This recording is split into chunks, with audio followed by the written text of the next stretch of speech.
of about 2 billion rand identified. The unit has been investigating fraudulent activities after whistleblower Babita Deokaran flagged irregular tenders worth over 800 million rand in 2021. Deokaran was assassinated in August of that year. SIU head advocate Ndi Mutibi says Maumela's syndicate, which is linked to dodgy businessman Vusimuzi Matlala, scored tenders worth over 800 million rand at the Tembisa hospital. So the SIU has traced about 41 suppliers or service providers linked to this Maumela syndicate. 3 of the companies that were awarded contracts to the value of 13,538,292 in this syndicate are linked to Vusimuzi Matlala. Suspended head of the National Prosecuting Authority in Gauteng, Advocate Andrew Chauke, is set to face an inquiry into his fitness to hold office. It follows his suspension in July, almost 2 years since NPA head Relebogile first wrote to the president requesting disciplinary action against him. Retired Constitutional Court Judge Besin Kabinde will be leading the probe in terms of the National Prosecuting Act.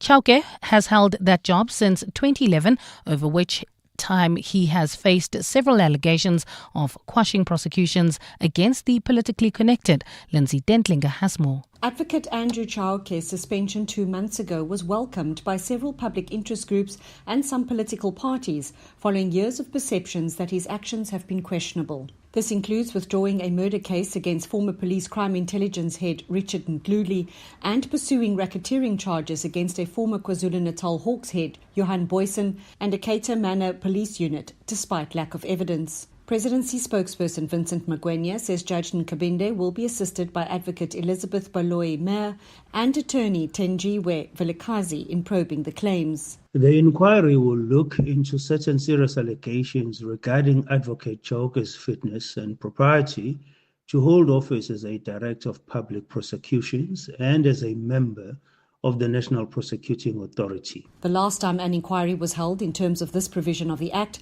Nomgcobo Jiba and Lawrence Mkhwebi were both dismissed by Parliament in 2019. Lindsay Dentlinger, Eyewitness News. In the courts now, EFF supporters have gathered outside the East London Magistrates Court where their leader Julius Malema is awaiting judgment in his firearm discharge case. The trial, which has been ongoing for 3 years, relates to alleged violations of the Firearms Control Act. These include the unlawful possession of a firearm as well as ammunition. Malema is accused of firing a rifle during an EFF birthday rally in Mdantsane in 2018 in front of a large crowd, but Malema maintains it was a toy gun and didn't contain live ammunition. Magistrate Toinette Olivier has been handing down judgment. Then on 6 August 2018, the firearm serial number CNSPA 249-14 was presented to Colonel Janssen by Mr. Larry Mavundla with the explanation that the company knew that the South African police services will need it for ballistic testing as a result of an alleged incident. In the Western Cape, police are investigating the discovery of a body of a newborn baby which was found in a field near the busy M5 road in Cape Town this morning. Officers from Grassy Park Policing Precinct responded to a report of an infant's body lying in the field. This is the third such case reported in Cape Town in 2 weeks. Police spokesperson FC Van Wyk says no arrests have been made. Upon the members' arrival, they discovered the body of a male infant with the umbilical cord still attached. The baby was declared deceased on the scene by paramedics. And dozens of people have died following Typhoon Buyaloi, which ravaged Vietnam and the Philippines. Thousands of homes and businesses were damaged and destroyed in both countries. The death toll in Vietnam stands at 11, while the toll in the Philippines has doubled to 24. This is the 10th typhoon this year, and scientists are warning that storms are becoming more powerful as the world warms due to the effects of climate change. Gold is trading at $3,816.68 an ounce. The rand is at 17.27 to the dollar, 23.22 to the pound, 20.25 to the euro, and Brent crude oil is at $70.13 a barrel. Devland heading towards El Dorado Park. There's still roadworks causing delays on the Golden Highway between the N1 and Union Avenue. Also traveling towards Midrand, that's leaving Alex, slow-moving traffic. In the Calvin area, this is N3 northbound between Marlborough Drive and the Butler Interchange.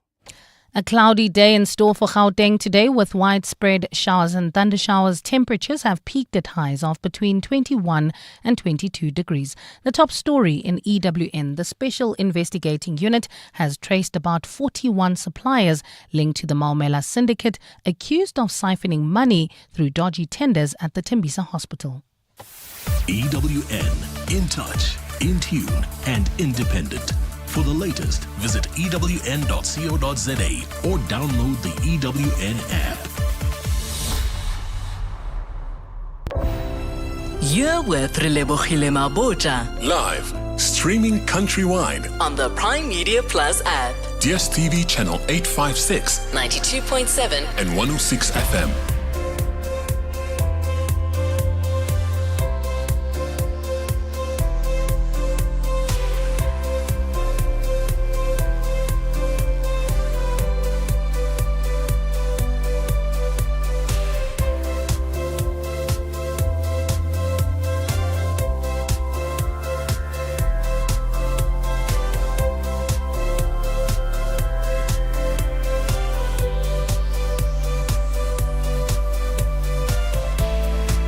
7 minutes after 1 o'clock. Welcome to 7:02 Afternoons with me, Relebogile Mabotja. Happy Monday. Oh my goodness, it finally rained. I was so happy. I slept so well yesterday, enjoying the sounds of the rain. Let's hope it doesn't reach a point where it becomes flooding and people's homes are destroyed and people lose their lives. But yes, so grateful for the rain. Coming up in our show for today, we are going to be asking all of you a simple question. Would you rather be lonely or alone or unmarried, as in those three in a category, or would you rather be broke? Like, which do you fear more? Do you fear the concept of loneliness more than you fear being broke and not having money? And I hope you tell me why, and having experienced both, or maybe your fears just from seeing people around you. Share with us what is so terrible about the one, because I can only imagine in this economy there are people who fear being broke, but also you'll find people who are like, I've had money. But that thing where you are so lonely that there's nothing you can use that money for to fill that void is a completely different thing. Movies and what to stream. Phil Mpela will join us for that entertainment commentator. Please also give us your film, movie, documentary recommendations and share with us if it's great or not so great and where we can check it out. It can be old or new. Travel feature, we're going to talk about the healing power of blue and green spaces. Gabby Brondani, travel correspondent, joins us for that conversation, the second hour of the show. We're going to talk in our parenting and parents feature, it being Older Persons Week, about elderly health and wellness. We'll be joined by two guests, Mpho Chukudu, registered dietitian and spokesperson for the Association for Dietetics in South Africa, as well as nursing sister Karen Davidson, who's a nurse specialist who heads up the Cape Town Infusion Center. And I hope all of you come through and share your experiences of dealing with the well-being of the elderly. Then we wrap up with the Naked Scientist, where we take all of your science-related questions. You can already start sending them top of the show. We put them aside and you can be first in line. Get in touch with us. 011 883 0702. SMS us 31702. Tweet at Relebogile M at Radio 702 using the hashtag 702 Afternoons and the WhatsApp line 072 702 1702. 702 Afternoons with Relebogile Mabotja on 702. Let's walk the talk. There was a woman who made a comment to say in 2025, women are more afraid of being broke than they are afraid of being unmarried. Now, in this context, we can all understand, because of the standards that society will put about like you need to, don't scare the men away. You're about to get to 40. You need to lower your standards. All of these things, because who will marry you? Who will marry you? And that thing has been sort of implanted in many people's minds, women in particular, about being marriage material. So it's understandable that you will have a group of women, and I believe men too, who are afraid of being unmarried. Or if you're somebody who doesn't believe in marriage, not being partnered up, not having that companionship, not having that love of my life. Then there's the level of the fear of just being lonely. And the concept of loneliness can apply whether you're single or even in a marriage. Now, when we look at what people are more afraid of, I'm curious for each and every one of you. Which is it that you're more fearful of? Would you rather know that at least I have my person and be broke? Or would you rather have that money not be broke but be lonely? And I also want to hear from the individuals who have had the type of money that, in inverted commas, should be able to buy you happiness or some kind of comfort or some kind of something. And if you can share what that might feel like, where you do have the money, you're not broke, you could pretty much buy anything you want, but you find yourself still having a void. There are so many shows where people will share that, winning that jackpot, did this to my life. I wish I hadn't done it. I was better off when I didn't have the money to begin with. So I know, and I regularly on this show say, like, listen, I would rather be crying in a Ferrari than walking on the side of the road, or, to imply that we also want a chance to test this theory that money can't buy X, Y, and Z. But when we talk about fear, if you're somebody who is sitting and thinking about this, what should the remaining chapters of your life look like, whether you're in your 20s, 30s, 40s, if you had to choose to say, okay, the red pill is that you will never need for money, ever. You're covered materially. However, the cost of that is that you will be lonely. Even though money will attract you people, you will always feel like they are there just for your money, which is likely, and that is what you're settling for. Or if you take the blue pill is where you will never feel lonely or alone, ever. However, you will be broke. Which of those pills are you willing to swallow, and why? Which is a harder thing to deal with. And maybe it also depends on where you are in life today. Because I would imagine that maybe somebody in their 60s, having worked, had money, had access to things, but never ever found themselves that person that they can have, their bestie, their companion. The idea of loneliness might be something where they say, I would much rather be with the love of my life, with no roof over our heads and no food to eat. At least I know I'm not alone. For some, that is a greater fear. So it is easy to sit and be like, obviously people are more afraid of being broke, but that isn't necessarily the case for everybody. So I want to hear from all of you and share with me, if you say you would rather be lonely, like, have you been in the depths of loneliness? Have you ever found yourself feeling like you have no one to talk or share or connect with? Like, the person might be there. There are people who are lonely in marriages. You spend hours with a person, years with a person, but you feel unseen. You feel not heard.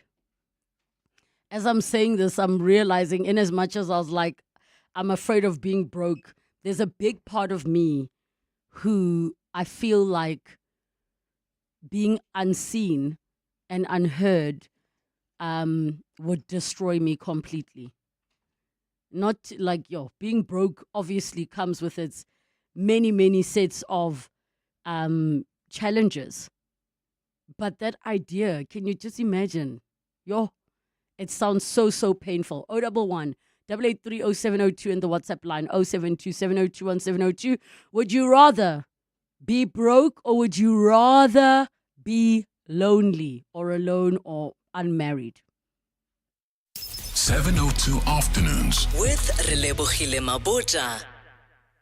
All right, we take your calls on 011 883 0702 in the WhatsApp line, 072 702 1702. Some of your messages are coming in. One says, are both these broke and loneliness for life, or would it be just a spell? So let me up the stakes. Let's call it for the rest of your life. Let's call it for the rest of your life. As in, because we are relating it to fear, let's make it the rest of your life. Let's up the ante, up the stakes, increase the jeopardy here, and say it's for the rest of your life. And keep in mind, being broke, right, doesn't necessarily mean the person you're with, if you're with someone, is also broke. Doesn't necessarily mean that.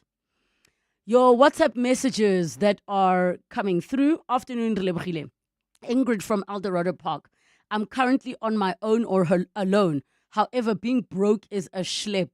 I'm choosing always to have money, as being alone is not so bad. P.S. I was married for 21 years. Ingrid, you'd have to tell us what alone represents, considering you were married for 21 years. Because for many people, the idea of being alone is exciting, depending on where they are in life at the moment. Loneliness is temporary. I'm a retired CEO, and honestly, the fear of being broke scares me. That is from Karabo. High level, it is all seasonal, but love doesn't pay the bills. We say this, guys, but in as much as we say this, you might be starved, of that feeling. You might be absolutely starving, yet you're sitting with money you can't do much with. Here are your voice notes. Hi, Relebogile. Give me lonely any day of the week.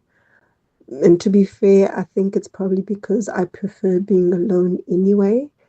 But I think that being broke it seems so much more of a hopeless situation that, listen, if I had no one around me for the rest of my life, I would be fine as long as I was comfortable. This is Tidi. Hi, Lebo and team. Based on the topic of being lonely and rather having money, I would choose... I wouldn't want to be lonely, Lebo. I would not. I just buried my child about 3 weeks ago. But the loneliness, the emptiness that I feel inside, the pain that I endure of loneliness, I don't wish even my enemy to feel the way I feel. So I rather be poor and not have money than being lonely. It's not a nice feeling at all. Not at all. I don't even know how to feel because of the loneliness that's killing me. Thanks, Labs. Bye. Oh, I'm so sorry for your loss. Oh, man, I'm so sorry. And I can completely understand. You're also speaking from the perspective of the loneliness laid with the grief. So from that perspective, I'm sending you virtual hugs. I'm sending you love and light. And I hope that every day you're able to carry the healing, even when you can't, that you're going to give yourself the grace to not have to carry anything you are feeling is too heavy to carry. But I can completely understand. Good day, Ausi Relebogile. To be broke, no one wants you near. Even your family, hey, you feel like you are dirty. Hey, to be broke, no ways. At least you have money, you go to gym, you meet with your friends, your family. You are productive. Thank you. Good afternoon, Relebogile. It's Eric from Aiken of South of Johannesburg. Well, if I had to choose between being lonely and having and being broke, I would rather choose being lonely, because I know by all means, if I have money, if I'm not broke, then that loneliness will be out. Money is a cure for all matter of social problems. I actually would prefer neither a person nor enormous wealth.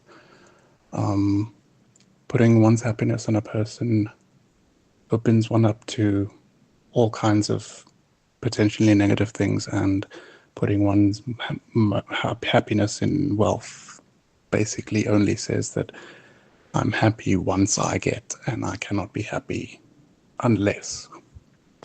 So yeah, that's my view. Hi Ria, how are you? My guy, I rather take the red pill. I rather have money problems, or I rather have problems that come with money. Of course, you can have good company, you can have the people you love, but look, our lives are centered around money. If you don't have money, you live a miserable life, no matter you are amongst the people that you love most. This is Courage in Pretoria. I rather take the red pill. Yo. Hi, Relebogile. I was with someone who I thought was the love of my life. We were together for nearly 9 years, gave her everything her heart desired, looked after her kids from the previous marriage like they were my own, have never seen them again. 2 weeks before our wedding, company I worked for closed. She said bye. I have been single for 10 years. Yo, double whammy. I'm so sorry. Money all day, every day, married for 5 years, currently is what they say. Relebogile, is this another person also saying, is it a forever loneliness? Yes, let's up the ante. Sorry to the lady that lost a child. It's not easy, sending you lots of hugs. Also, man, let's all just keep her in our thoughts as somebody who did reach out and share the story with us.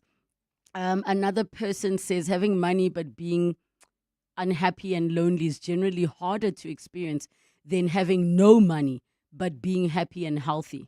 Emotional and social voids are tougher to overcome than material ones when you're supported by happiness.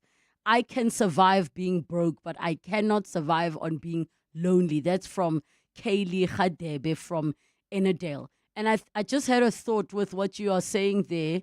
I'm not sure if it's pronounced Kaylee or Kalei, but I had a thought with something you said. Because you're saying having money but being unhappy and lonely is harder to experience than having no money. I think because so few have been confronted with what it looks like to have money, buy the things that you need to get out your system, and then realize that the money doesn't solve all of your problems. A lot of the problems are not things that money can fix. And secondly, I don't think many of us have ever been able to consider the fact that you can be happy with very little. And I don't know if that's because of our past and where we come from. We are still new to many things. Middle class life is still new, except for that small percentage of people. And I'm speaking in South Africa. Maybe we're not yet, or we have not met a person who has very little but is happy, is at peace, is not trying to chase more or do more.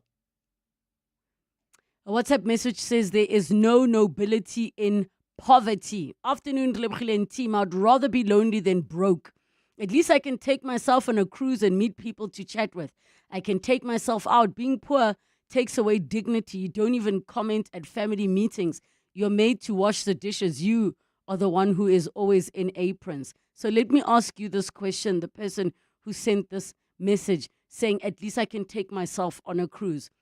What happens after you take yourself on a cruise, as the other person said, go to gym and all of these things? What happens if after all of that, you still feel lonely, you still feel a void, you still feel empty. What then? That's why I can understand the person who said, those are harder problems to try and solve. Because what do you do then when you have the money, but none of it can actually solve your real problems, your real issues that you're dealing with? More of your voice notes on 072 702 1702. Relebogile. Now, I would never understand a person who has money but is lonely, or as they say, empty inside. Oh, wow, that's impossible, you know. Oh, wow. So, to that voice note, you have to ask yourself, ne? Maybe it's impossible to you because your money issues are loud. You've never had an opportunity to truly explore what your non-money issues are. That's why it's easy for everybody to say, I fear being broke. Can you imagine the opportunity to actually face all your demons and problems without money being an issue, and then realizing that money can't solve them? You can take that trip to space, you can go wherever you want in the world, but when you sit alone with yourself, you are terrorized, you are starved internally. And maybe the challenge is you have not reached a point because your money problems are so loud where you've never had to experience all your other problems. The bills, when they're calling, it's like this. But the part about healing from traumas, the part about all these other things, when you're no longer distracted. I can imagine a person having all the money in the world, but still feeling lonely. Even as a man, if you feel like, well, I can, because now I have money, I can date whoever I want. Can you imagine being awake in the middle of the night and realizing the person next to you saying, I love you, is saying it because of your money? How will that make you feel? Like, for reals. More of your voice notes.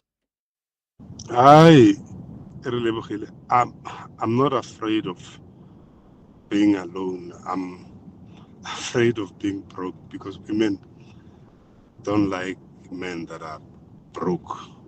So it's WM. I'd rather go on the left, and being alone, it's okay. But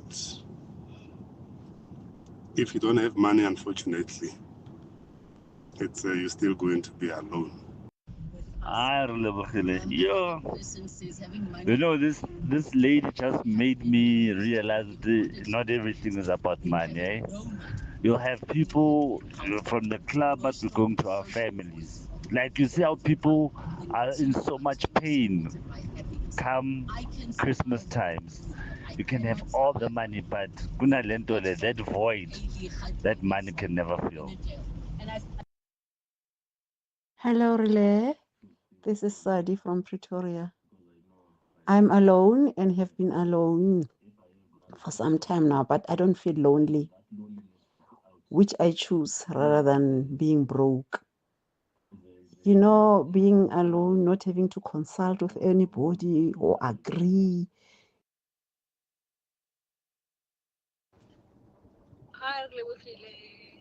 When being broke, never, cannot, no. But the caveat though is, I can choose to not be broke in SA. But I think in another country, in Europe, I'll probably be choosing, I'm okay to be broke and not be lonely. But in South Africa, you cannot live broke, my darling. It's not going to happen. Thanks. All right, more of your messages. No amount of money can replace my wife. She's my everything. Just her being with me drives me to work harder and make a success of my life. Another one. Lebo, I'd rather be alone than be broke. I've been alone since 2019 and I'm surviving since I have an income. Hi, Relebogile, picture this. If you have ill health, money won't help you. You need the support. I've seen people dying alone. It is so painful. Sbusiso, thank you for that example, Sbusiso. Imagine then being the rich guy or the rich woman, you have it. Now you fall ill. There's not a single person that is willing to be by your side while you are going through this period of your life coming to an end. Now, can you imagine that level of loneliness? Some of you want to choose that level of loneliness. Let me give you another example. I know somebody who has lost their entire family, parents, siblings. They're an adult, they are married with kids, but they are so alone in their bigger family. Like their only family is wife and kids. That is it. Christmas, birthdays, can you imagine that void that not amount of money could fill? I'm pretty sure if that person was asked, if you chose to be broke over this void that you are feeling, which is, yes, of course, coupled with grief, but it is a certain level of loneliness, they would probably opt to not be broke, or to be broke rather. So this is a tricky one, but thank you so much for all of your messages, voice notes, and calls. It's just after 1:30, time for your latest Eyewitness News headlines. Good afternoon. Thanks, Relebogile. Good afternoon. The Special Investigating Unit has revealed that 2 billion rand was siphoned by syndicates at the Tembisa Hospital through dodgy tenders. The unit released an interim report into its investigation into corruption at the facility today. The investigation was prompted by whistleblower Babita Diukaran, who flagged irregular tenders at the hospital in 2021. In the Western Cape, police are investigating the discovery of a body of a newborn baby, which was found near a field near the busy M5 road in Cape Town this morning. Officers from Grassy Park Policing Precinct responded to a report of an infant's body lying in a field. This is the third such case reported in Cape Town in 2 weeks. And judgment is still being handed down in the East London Magistrates Court today. This is where EFF leader Julius Malema's firearms discharge case is sitting. The presiding judge is going through the evidence presented by witnesses during the course of the trial. Malema faces charges of violating the Firearms Control Act, as well as the unlawful possession of a firearm, as well as ammunition. Those are the headlines. This EWN and more at 2 or as it happens. EWN Traffic. Leaving Alex, heading towards Midrand, there's still slow-moving traffic. This is on the N3 northbound between Marlborough Drive and the Bacloons Change. Also leaving the Joburg CBD, expect some delays. M2 westbound between the Crown Interchange and Main Reef Road in Devland, heading towards El Dorado Park. Roadworks causing some delays on the Golden Highway between Union and the N1. Also, if you're heading towards Brakpan, we also have roadworks causing some delays. This is on the N17 eastbound between Osborne and Heidelberg Road. If you come across any other traffic issues, please WhatsApp us on 072 702 1702. There's more EWN on air, online, and on the EWN app. Clement Maniatella. Weekday mornings, 9 to 12. 9 to 12. It's an important day at the Madlanga Commission. General Dumisani Khumalo, who is the head of crime intelligence, but also convener of the political killings task team, is testifying. Both General Mkhwanazi and General Fani Masemola said this is the man who's going to be adding more information and bringing some evidence from the claims that have already been made by both of them. So let's hear what General Dumisani Khumalo has for us. It is my view that the attempt to disband the political killings task team was due to the influence of a particular organized crime cartel over the Ministry of Police as well as the South African Police Service. Clement Maniatella. 9 to 12 on 702. Traffic is trafficking. The robots aren't AI, but more like an eye roll, and service delivery isn't delivering. But luckily, Take-A-Lot is. Shop anything from beauty and sport to tech and toys at everyday low prices and get it delivered to your door faster than you can get home, even when you take the back roads. A delivery so quick, the speed thrills. Halala with no limits, just the open road of happiness before you. Take-A-Lot, happy delivered. Here at Betway, we're finding every way possible to make sure you can win your next sports bet. With our new Bet Saver feature, you could get your stake back or more on bets with multiple losses. Stand to win, even when your bet misses. Bet Saver, exclusive to Betway. Terms and conditions apply. Betway is licensed and regulated by the Western Cape Gambling and Racing Board. No persons under the age of 18 are permitted to gamble. South African Responsible Gambling Program toll-free counseling line 0800 006 008 or WhatsApp help to 076 675 0710. Winners know when to stop. To celebrate 25 years of helping you live the Premier life, FNB Premier is giving you a chance to win a 14-day European tour experience and other cool monthly prizes. Open any FNB Premier account from September to 31 December 2025. Switch your salary, swipe or tap a minimum of 2,000 Rand per month for 3 months straight. Spend and win with FNB Premier. FNB, help changes everything. TCs and competition rules apply. FNB, a division of First Rand Bank Limited, an authorized financial services and credit provider. 702 and the Discount Foundation are shining the spotlight on the health matters you want to know more about. Here's what we explored this month. For the last couple of years, I've been doing some stuff to help students to get through school. It got to a point where I felt like I was in a position to helping out the next generation. I was just fortunate enough to have my wife grow the foundation to where it is now. Teresa, I mean, it's a mix. Some focus on athletics and nutrition and education. He's the athlete in it, and I just wanted to cover the other aspects of the foundation. I definitely see the importance on nutrition, child welfare, and education. In Conversation on Afternoon Drive with John Perlman. Brought to you by the Discount Foundation. Caring for the community on 702. 702 Movies. 23 minutes to 2 o'clock. Time for movies and what to stream. Don't forget to share with us all of your recommendations, old, new series, docies, whatever genre you'd like to share. And we will hear from you. 011 883 0702, the WhatsApp line 072 702 1702. Today we're joined by entertainment commentator as well as TV host Phil Mpela. Phil, it's been so long. Happy Monday. Happy Monday, my queen. I know. I'm happy to be back. Yeah. I'm happy to hear it. Very quickly, I asked everybody, would you rather be broke for the rest of your life or like lonely, alone, unmarried, but like lonely for the rest of your life? Damn, I think broke because I think I've built good relationships. So I would, if I'm broke, I don't have money in my account, but I'm not starving. Loneliness is something that what am I going to do with that? Oh my gosh. Yeah, I'd rather be broke. You'd rather be broke. Oh, wow. So many people have said they'd rather be lonely, but I think if you haven't experienced a certain level of loneliness, you would think that, money will be able to solve whatever that loneliness is, because so many people are like, I'll just buy. Yeah, money can invite problems. Like your happiness could actually be ruined by money. You know what I mean? Oh, that is something I never considered. All right, let's jump into the first one.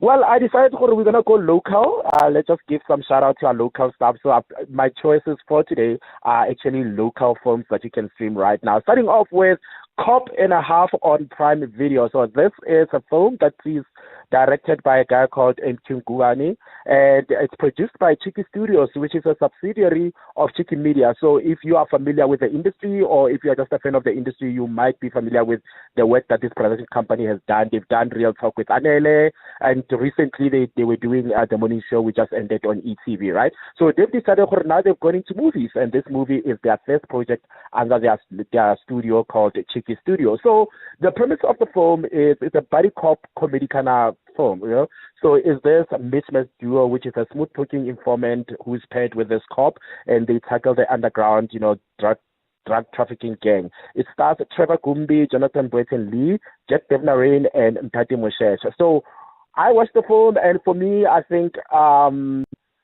Jonathan has the potential to be our next leading man in terms of films in South Africa. He does fill the screen. But the one who stole the show, obviously, is Trevor Gumbi. This man's comedic timing is a talent that was just bestowed about him by the greater gods. He is amazing in this. It's funny as hell. So this is available right now. You can go stream it on Prime Video. Oh my goodness. I have to be honest. I would have never imagined this particular group of people in one show. But I do feel like Trevor Gumbi is due for his props, especially the character that he was playing in the trilogy, How to Ruin Christmas. I'm loving this, and I cannot wait to see it. So Cop and a Half on Prime Video. And what else do we have? Staying with Cannes Video, we've got a film that I had the pleasure of actually watching in a cinema, which was packed. I know it was an invited crowd, but it was a packed cinema, so you were able to experience the reaction of the viewers to the film as it happens, and it was an amazing experience for a local production for me to see people so invested and actually laughing in the right spots, like reacting in the right spot, and I was like, I'm so proud that South Africans still love films like this. So it's called Hunting Jessica Brock, and it's about this retired special forces agent who takes on a group of like these miscreants in the wilderness. It's all action-packed. The fighting scenes are done so well. It's done very, very, very well. And there's a surprise appearance there by former Isidingo star, our lovely, lovely, lovely Shibim Boya. It was so lovely to see her as an action queen in this. It's amazing. Richard Lukunku does an amazing job as the bad guy on this. But the star of the show is the leading lady, Danica Ray Jones. This woman is set for Hollywood. This woman, I wouldn't be surprised in a year or two. I hear she's in a movie with Tom Cruise or Will Smith.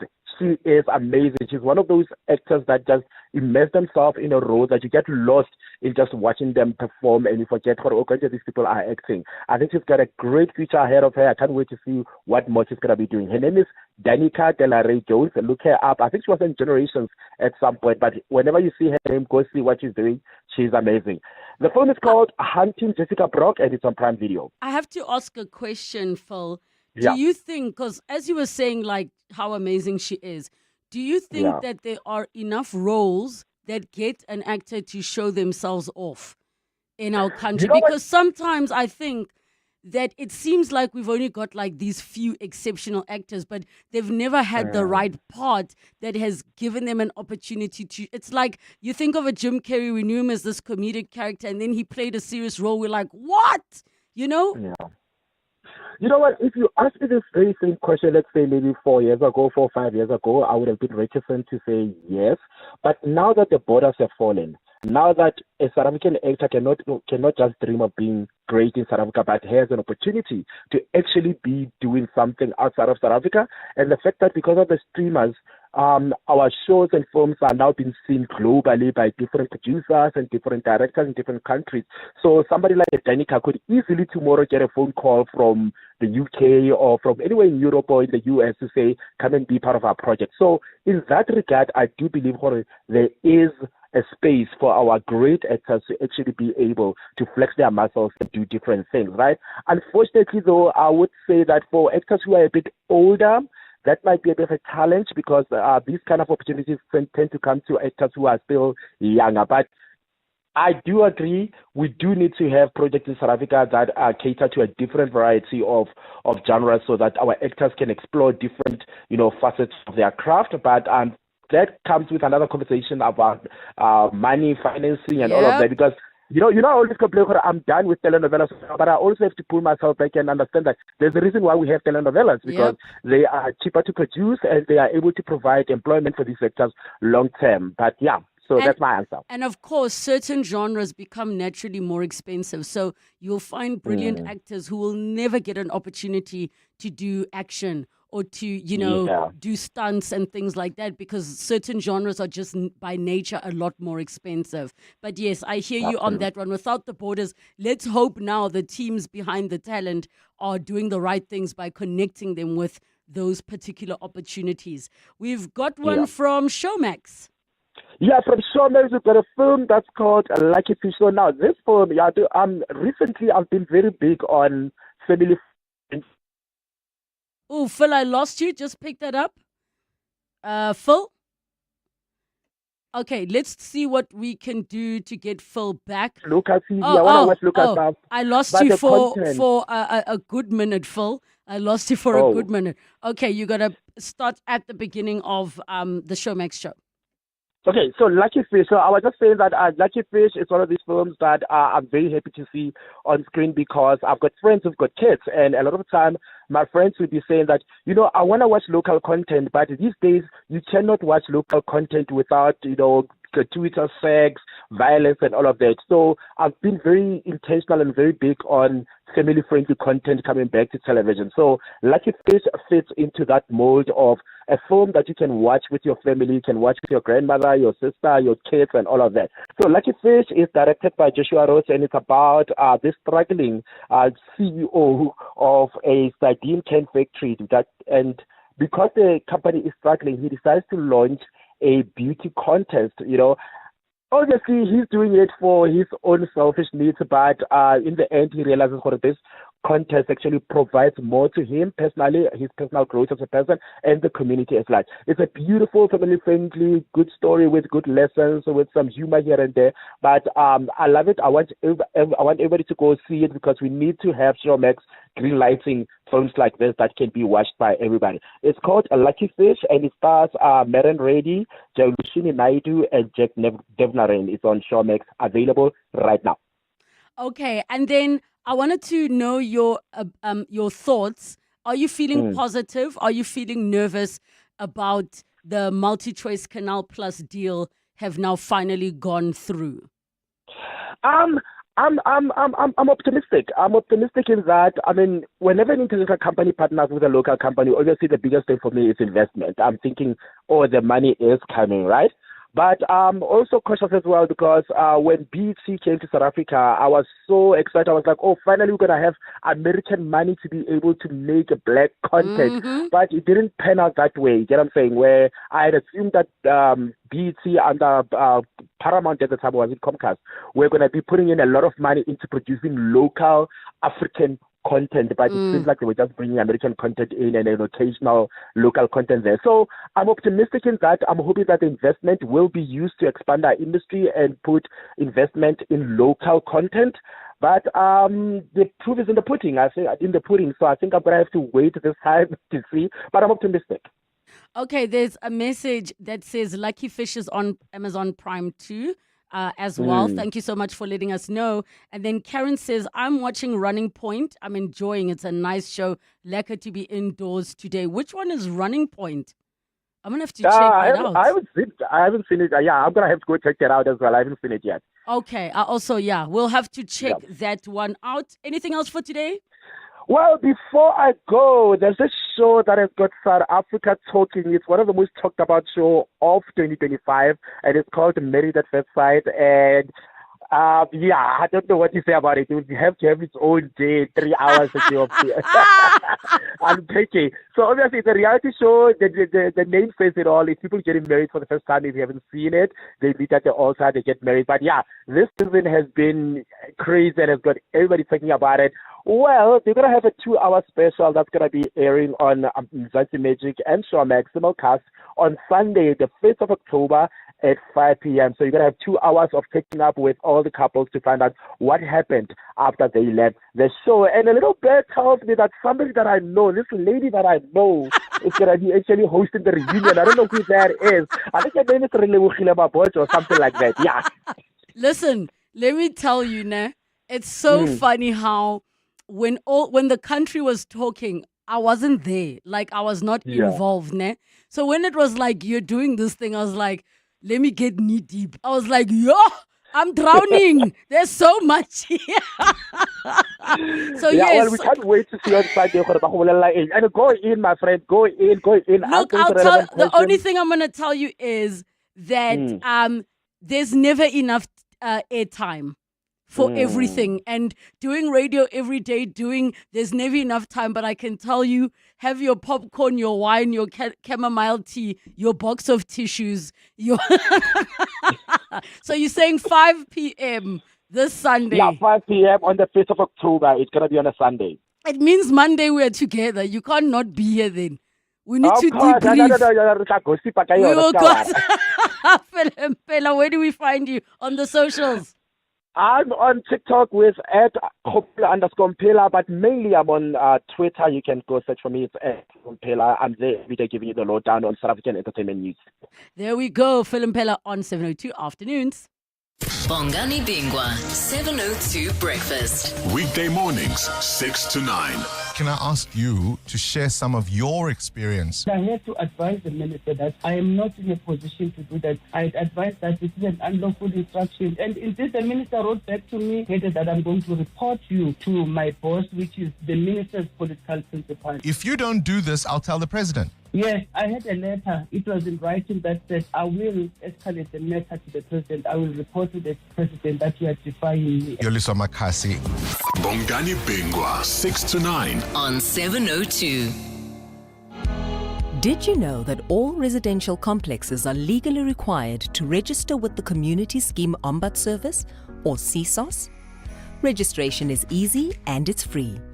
All registered schemes can access a quick and affordable alternative dispute resolution body and can also learn more about the rights and responsibilities of people living within a community scheme. We'd like to appeal to all unregistered community schemes to register with the CSOS today.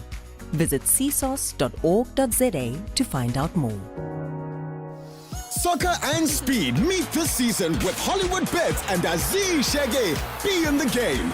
The thrilling competition sees 4 million rand in cash and prizes up for grabs. The first of 4 brand new vehicles is a top-of-the-range Toyota Rumian. Simply bet 10 rand or more on any soccer fixture or fixtures online or at your nearest branch to qualify. Feel the fever and bet now on the action. T's and C's apply. Hollywood Sportsbook is a licensed betting operator. No persons under the age of 18 years are permitted to gamble. Winners know when to stop. South African Responsible Gambling Foundation toll-free counselling line 0800 006 008 or WhatsApp HELP to 076 675 0710.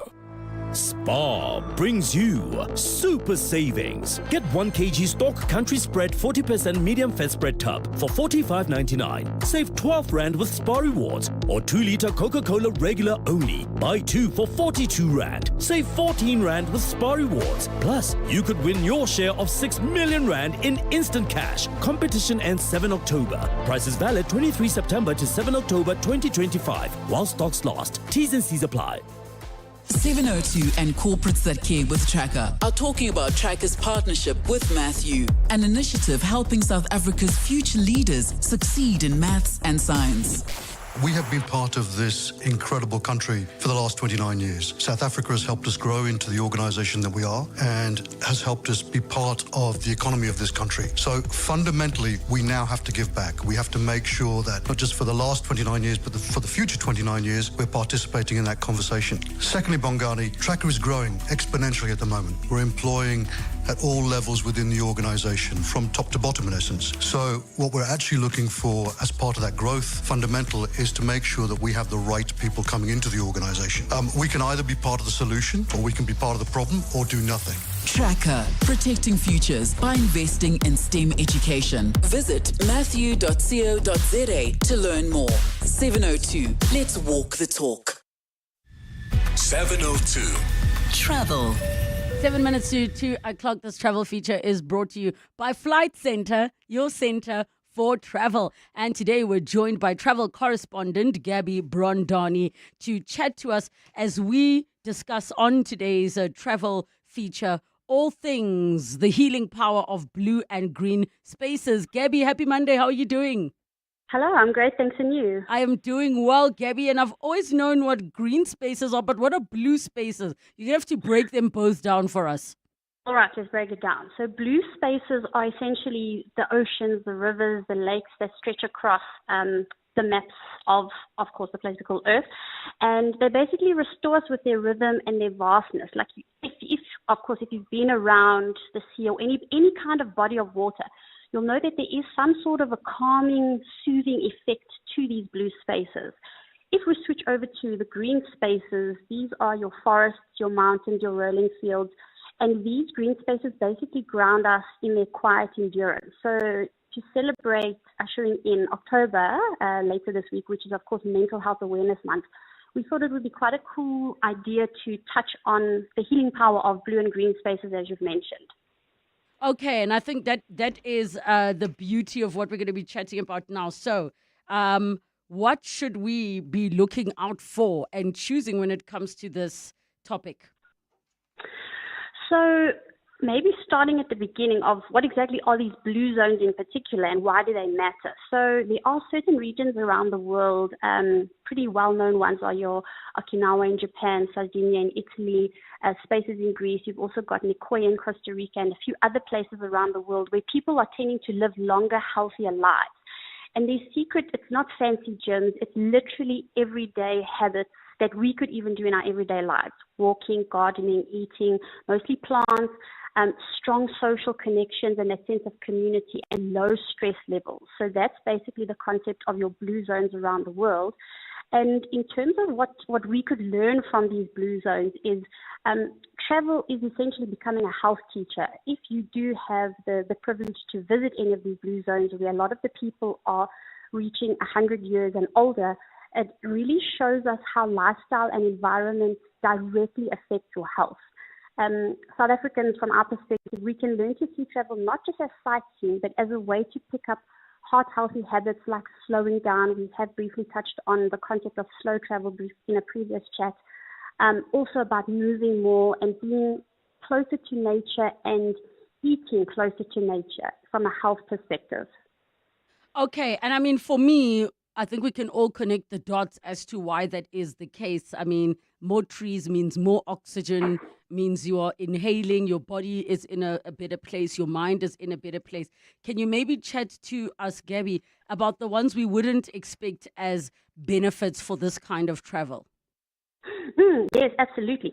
So stress relief is one. So a short walk under the trees or along a shoreline, it has benefits of lowering cortisol, the body's stress hormone. It also activates the parasympathetic nervous system, which is the body's natural reset button. It also affects your mood. Both green and blue spaces, they encourage the brain to release serotonin, which eases anxiety and depression. Now, when looking at water in particular, it really does have a unique ability to evoke a sense of awe and a sense of joy, whether we realize it or not. It's such a natural thing. Sometimes you can't even explain it. Another benefit is sharper thinking. So spending time outdoors, this is not even necessarily to say you need to travel internationally or go on a big trip. You can even do something in your garden or a little bit of a staycation in your city. Just spending time outdoors, it does help the mind declutter. It boosts creativity and your focus. Even just taking short little steps away from maybe your desk, just to be outside. Another big benefit is deeper rest. So being in natural light, being around fresh air, and just moving around in spaces, in blue or green spaces, it helps regulate sleep cycles and also infuses you with a kind of renewed energy. Can I I want to delve into the blue spaces or green spaces that we can check out in South Africa.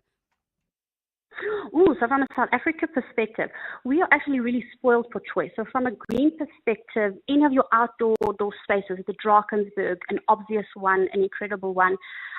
Clarence is another beautiful one to be in the outdoors. Visiting anywhere in the Eastern Cape, that I would almost say is, of course, the best of both worlds, a bit of blue, a bit of green. The coastline in the Eastern Cape is one of the most beautiful I've seen, along with the green rolling hills. I know Coffee Bay and Sinsa are two beautiful options in the Eastern Cape. Western Cape, of course, a very popular one. You've got the beautiful sea, you've got the mountains, the green spaces. We really are spoiled for choice within South Africa with green and blue spaces. And then in terms of, the other benefits, we know about the scientific benefits of traveling, what it does for stress, hence many people encourage. But is there anything else that you're like, okay, if I'm going to say one thing, one reason you must be checking out blue and green spaces, this is it? There's also it may not be obvious, but once you know about it, it almost seems a bit obvious. The social and emotional benefits, not even just of blue and green spaces, but traveling to blue and green spaces with family, with friends, with loved ones. It really does strengthen relationships, strengthen social bonds, and it really has there's a proven way that it protects your heart health. So joy, laughter, any new experiences, they are shown to boost emotional well-being, which directly supports a healthy heart. So I'm going to do this, Gabby. I'm going to ask you to come back so we can do a part 2. We need to talk about the global places that people can go to and more of the benefits of green and blue spaces. Now, travelers, the Flight Center cruise sale is on from the 1st to the 30th of September. Whether it's the sun-soaked Caribbean, historic Europe, exotic Asia, or the Mediterranean dream, they've got the perfect cruise deal waiting for you. Don't miss out. Sell further for less with Flight Center. Visit flightcenter.co.za or your nearest Flight Center store. Flight Center, your center for travel. This is EWN. Good afternoon, I'm Bali Dlamini. The Special Investigating Unit has revealed that 2 billion rand was siphoned by syndicates at the Tembisa Hospital through dodgy tenders. The unit released an interim report into its investigation into corruption at that facility today. The investigation was prompted by whistleblower Babita Deokaran, who flagged irregular tenders at the hospital in 2021. Deokaran was then assassinated outside her home in August that same year. Modise has more. When Babita Deokaran flagged irregular tenders at the Tembisa Hospital, she'd identified about 800 million rand in fraudulent activities. The Special Investigating Unit's probe has revealed that amount sits at 2 billion rand, with 3 major syndicates behind the looting. SIU head advocate Andy Mutibi says one of the alleged looters, a man named Hangwani Morgan Maumela, who's believed to have been working with dodgy businessman Vusmuzi Kat Matala, scored over 800 million rand in tenders from the hospital. The unit has also revealed another businessman, Rudolph Mazimugo, also ran a syndicate and allegedly scored 283 million rand, while an unidentified man scored almost 600 million rand. The SIU has also identified smaller syndicates alleged to have looted between 9.6 million rand and 28,000 rand. Khomzo Modise, Eyewitness News in Tembisa. Fraud and corruption have been highlighted as the main motives behind politically fueled contract killings investigated by the KZN Political Killings Task Team. Embattled crime intelligence boss Dumisani Khumalo revealed this while testifying before the Madlanga Commission of Inquiry in Pretoria today. That inquiry is probing allegations of interference in the criminal justice system. Oren Singh reports. Crime intelligence boss Dumisani Khumalo says the KZN Political Killings Task Team is successful because of its analysis-led investigative approach. He says the first phase of an investigation is to determine the motive, followed by the identification of a suspect. The contract killing has got permanent stakeholders that needs to be there. So it will be the replacement of a spotter by a name identified as a person of interest. Khumalo says when it comes to political killings, the motive is almost always the same. In most cases, where the political or office bearers are attacked or killed, it will mainly be for fraud and corruption. Khumalo's testimony comes at a time where he himself stands accused on charges of fraud and corruption following his arrest by the Investigating Directorate Against Corruption. Oren Singh, Eyewitness News. Judgment is still being handed down in the East London Magistrates Court this afternoon. This is where EFF leader Julius Malema's firearms discharge case is sitting. The presiding judge is going through the evidence presented by witnesses during the course of the trial. Malema faces charges of violating the Firearms Control Act as well as the unlawful possession of a firearm as well as ammunition. The case stems from a 2018 rally in Mdantsane where video footage captured Malema firing a rifle into the air in front of a large crowd of supporters. Malema insists the gun was not real. Olivier says proceedings may not conclude today. I anticipated that we may, I hope we do not run out of court time. I sincerely do. The second request was not to adjourn for lunch at all and to work until late tonight. So that part of working late tonight, I cannot answer. It will have to be taken up by whoever is present in court. In the Western Cape, police are investigating the discovery of the body of a newborn baby, which was found in a field near the busy M5 road in Cape Town this morning.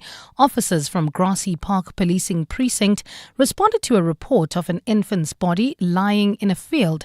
This is the third such case reported in Cape Town in 2 weeks. Police spokesperson FC Van Wyk says no arrests have been made.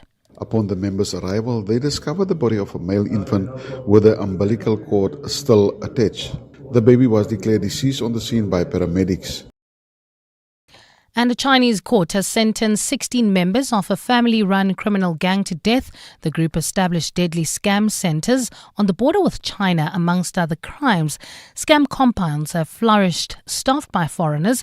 Many of the Chinese who say that they were trafficked and forced to swindle people online as part of a multi-billion-dollar illicit industry. The court said the group had killed 14 people, including 10 involved in fraud, who had tried to escape from the group or disobeyed its management. Gold is trading at $3,816.68 an ounce. The rand is at 17.27 to the dollar, 23.22 to the pound, 20.25 to the euro, and Brent crude oil is at $70.13 a barrel. Devlin, heading into Eldorado Park roadwork, still causing heavy delays on the Golden Highway between the N1 and Union. Look out for those faulty traffic lights in Edenville, Modderfontein Road and Van Riebeek. And we still have traffic lights out of order in Rand Park Ridge at Beyersnodie and the N1. A cloudy afternoon in Gauteng today with widespread showers and thundershowers expected. Temperatures have peaked at highs of between 21 and 22 degrees. The top story in EWN this hour, the SIU has revealed that 2 billion rand was siphoned by syndicates at the Tembisa Hospital through dodgy tenders.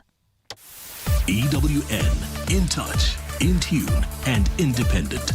For the latest, visit ewn.co.za or download the EWN app.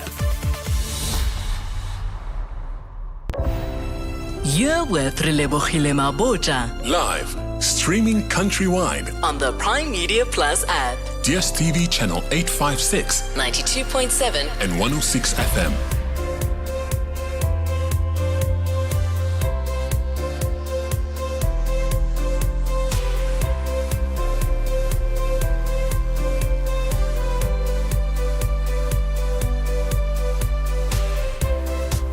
7 minutes after 2 o'clock, the second and final hour of 702 afternoons. With me, Relebogile Mabotja, and we're going to be jumping into our parenting and parents feature, where we'll be discussing elderly health and wellness for Older Persons Week. And then we'll have The Naked Scientist with Dr. Chris Smith. You can already start to get your science-related questions in the queue for him. Get in touch with us. Give us a call. 011 883 0702. SMS us 31702. Tweet at Relebogile M at Radio 702 using the hashtag 702 afternoons and the WhatsApp line 072 702 1702. Parenting and Parents on 702. Parenting and Parents time on 702. It is Older Persons Week, and for this we will be chatting elderly health and wellness. And I really want to hear from all of you. Maybe you consider yourself elderly. Share with us the challenges that you face, the kind of support that maybe we as society are not aware you need. If you are somebody taking care of older persons, be it your parents or relatives or family, let us know some of the challenges, because I feel like eventually we're all going to be getting to that point where we're either the caregivers and then it is us, the ones who need to be the beneficiaries of the care. We're joined by Mpho Chukudu, registered dietitian and spokesperson for the Association of Dietetics in South Africa, as well as nursing sister Karen Davidson, nurse specialist who heads up the Cape Town Infusion Center. Ladies, welcome to the show. Thank you so much both for joining us. Thank you for having us. Thank you for having us, Relebogile. I'm going to kick off by asking, and I'm not sure if this question should be directed to yourself, Mpho, or yourself, sister, in terms of what is the appropriate way to refer to what we as society would say the elderly are. We know we're living in a time where we're trying our best to be as aware and as sensitive as possible. So I think for me, the term older person is probably a more appropriate term. We all are getting older, and so I think that often is a more appropriate term than elderly or aged person. So if then we are talking about health and wellness, we then say older person's health and wellness. Correct. Okay. So now let's look at, from your perspective, sister, what age group do you start to consider as older person? So we kind of look at it from sort of retirement age. I'm sure there are a lot of 60, 65-year-olds who wouldn't like to classify themselves as an older person, but we can almost think of them as getting older. So the health issues that come with getting older start to kind of rear their heads at that particular age. So I think age is a very relative thing. It depends how fit you are, how well you are, what other comorbidities you have. But those issues tend to rear their head sort of at that post-retirement age. Mpa, from your side, I mean, I want to hear your thoughts on it as well, because I'm just remembering how last week we were talking about when should people be retiring, or what should the age be. And we had an 84-year-old woman who's a 702 listener. She still works full-time. She still drives herself to work. And that can seem quite rare these days. Fully independent. Yes, I agree. Yes, I agree with you. It all depends on how your body functions. I've seen 70-year-olds who are fed with no diabetes, high blood pressure, with strong bones, that they can do anything for themselves. But I've also seen 40-year-olds with chronic lifestyle diseases who, in terms of medicine, aging means the condition of your organs. So if you're 40-year-old and your organs are like 80-year-old, you are medically old, like you have aged. But if you're 70-year-old with organs that are, as healthy as a 40-year-old, then you're still young. Mm-hmm. So when you're talking about nutrition and medicine, we approach it based on physiologically what is happening with you, more, rather than only looking at your age. So then, Mpa, if we are looking at this week being older person's week, which is running now from the 26th of September, or rather from last week, 26th of September, to October the 2nd, and the focus being on honoring seniors, promoting their dignity, and addressing issues like abuse and social integration. Can you maybe chat to us about the less obvious issues that older persons deal with that we may not be aware of? I think for me, what I notice a lot is physiological changes, especially as you get older.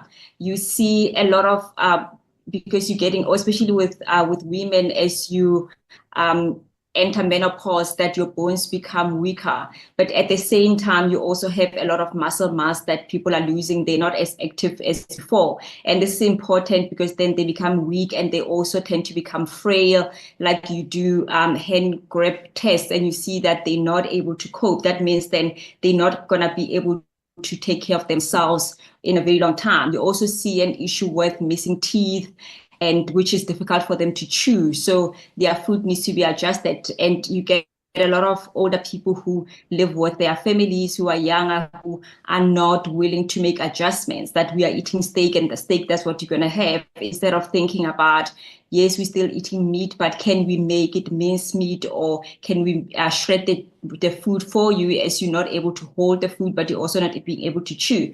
We also know that as you get older, your taste changes and your sense of smell. That also affects your appetite, that you're not able to eat like you used to. You want things that are more sweet. You want things that are like heightened taste. You want things that are more salty. Then at the same time, a lot of those older people have diabetes, have high blood pressure, they have cancer, they have kidney disease, which come with a lot of nutrition restrictions that are most common, that we always bring them to light when we're talking to families, to say, just be aware that can we make it work for the older person, because we know that nutrition will help them to live a better, more active life.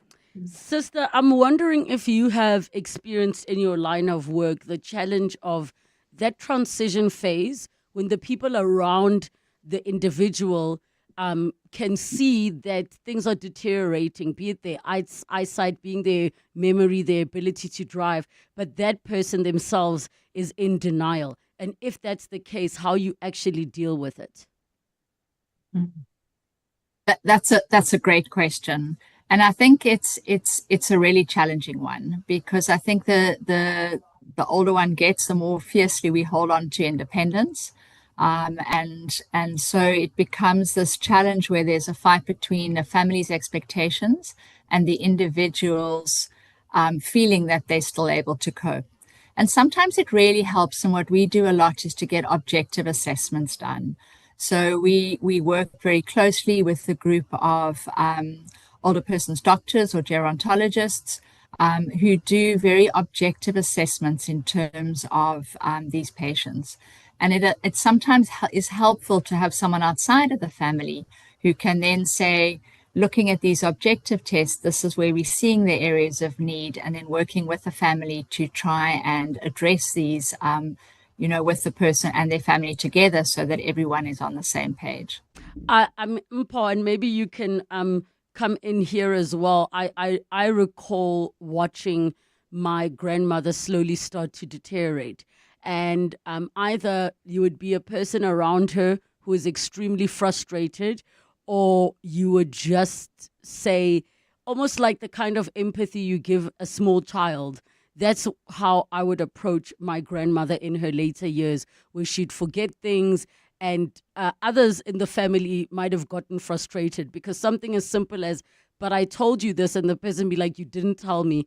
And me being like, but she's old, just say yes, for the sake of peace. What can you advise from your side, especially because so many of the modern technology that might support a person, my grandmother did not want dentures. She was like, nope, I don't want them. My grandmother's sister did not want hearing aids.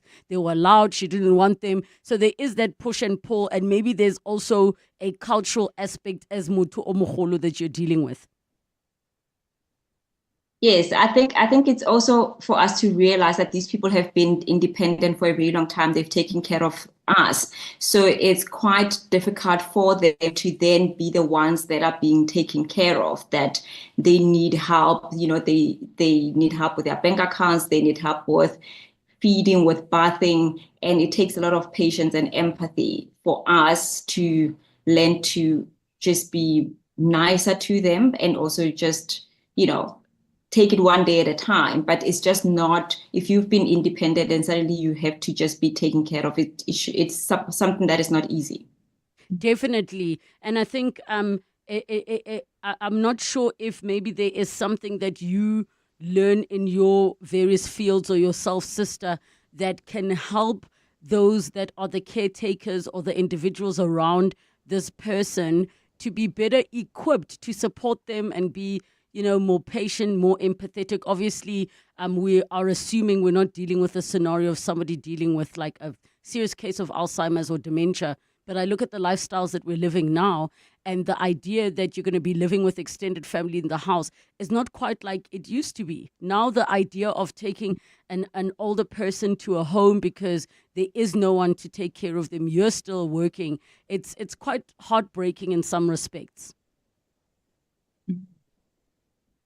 I think it's incredibly challenging. And I think the really hard thing is a lot of households are dual income households. So both sort of people working people within the family have to work. And when you've got an elderly or an older person at home, so granny who's living with you or grandpa who's living with the kids is can be challenging.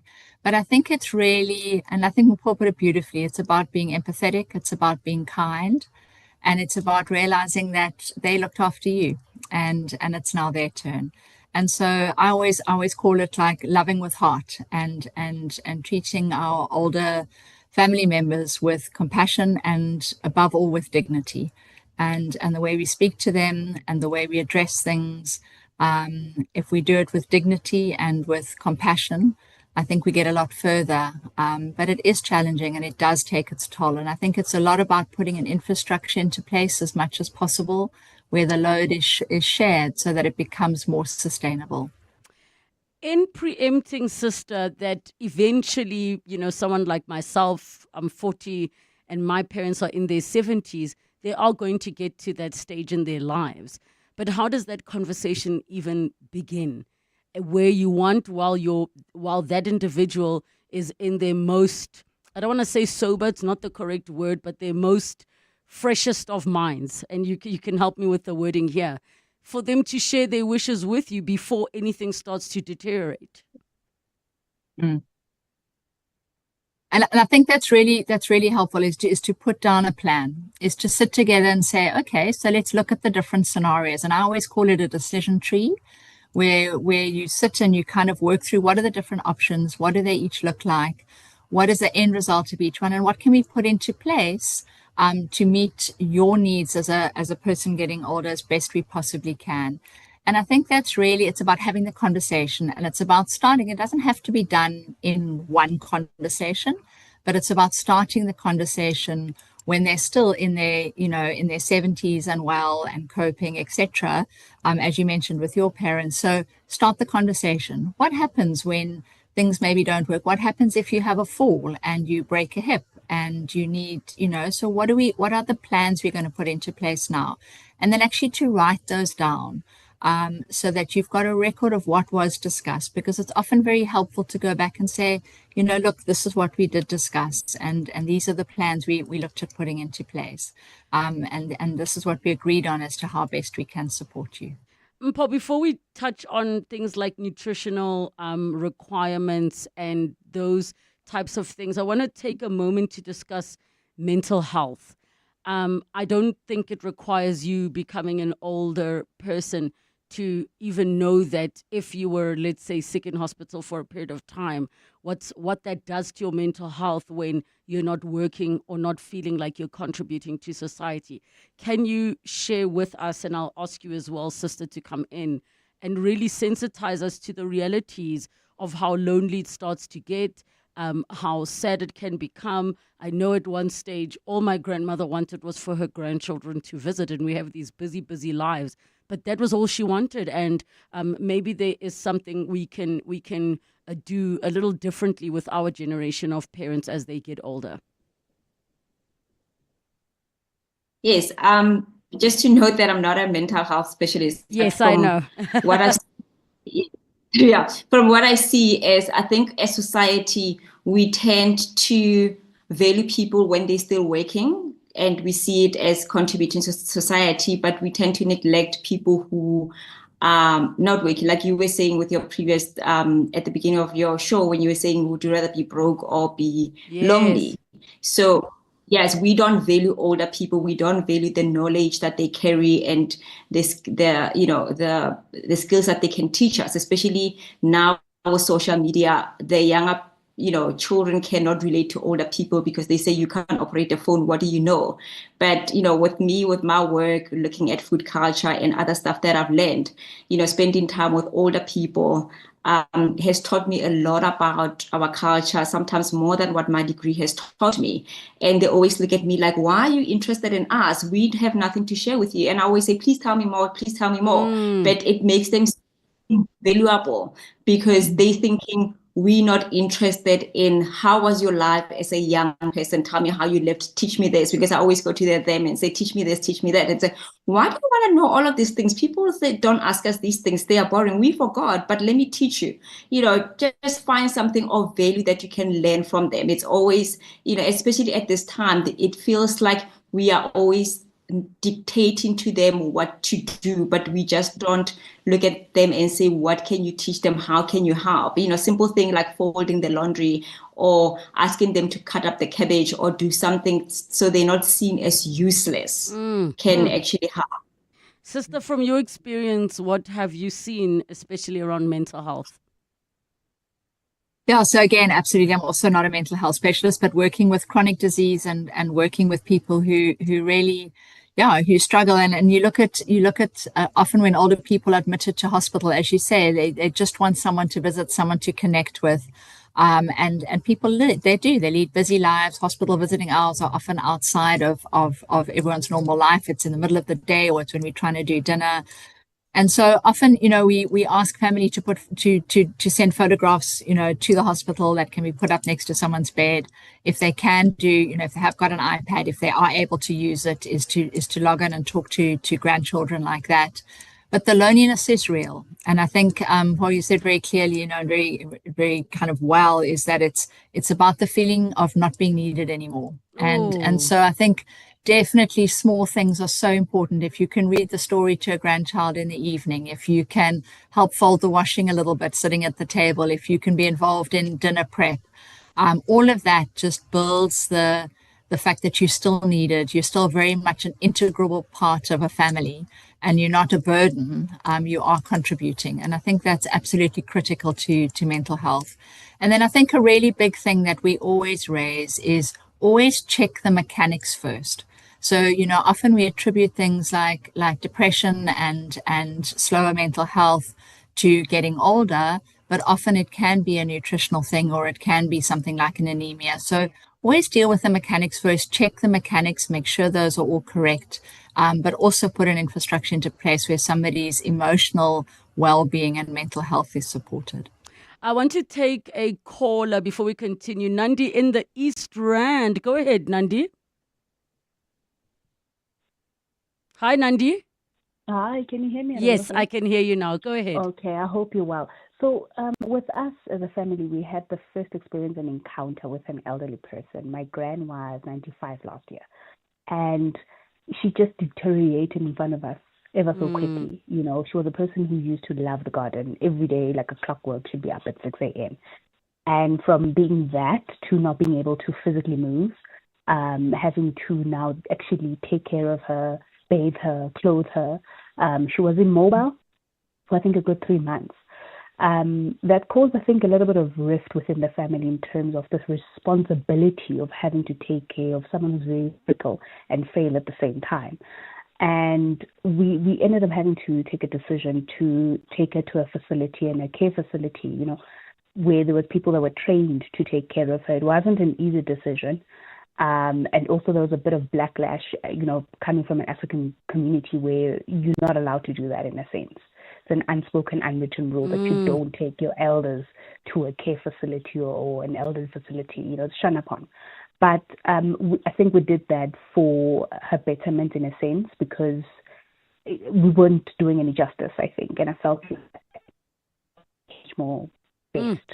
Nandi, thank you for sharing, because that's also a tricky one, like what you say, it being frowned upon. It's not just Black and African cultures. There are many other cultures where it's frowned upon to send any older person in your family to go stay in a care facility. But I think you are the only ones and that individual that live that reality. So you can't worry about what other people have to say. Mpho, can we touch on nutrition? I'm of the view, which is probably very, very wrong, that after a certain age, like, people must just enjoy their life. Now, my grandmother was diabetic, and once in a while, she'd like to literally drink with us, her grandkids, and my mom would freak out that, like, her sugar, which I completely get. But we'd be like, she's 94, but let her drink, you know what I mean? Well, how do you find that balance between the good nutrition, taking care of this person, and them also just living? You're like me. I worked for many years in hospital, and you'd have an old lady who's like in her 80s, diabetic with blood sugar levels running in the 17th, and she wants custard and jelly. What do? You know? I mean, you know what I mean? It's a balance. Like, just let her enjoy. I see you at work. She wants custard and jelly, but it's also realizing you need to strike a balance between fun foods and also foods that are healthy, because a lot of them have, diabetes, there's high blood pressure, there is kidney disease, there's liver disease that you need to take into consideration. I think also giving them the flavors that they like, and also the textures that they like, but still making sure that you meet the nutritional requirements, especially things like protein.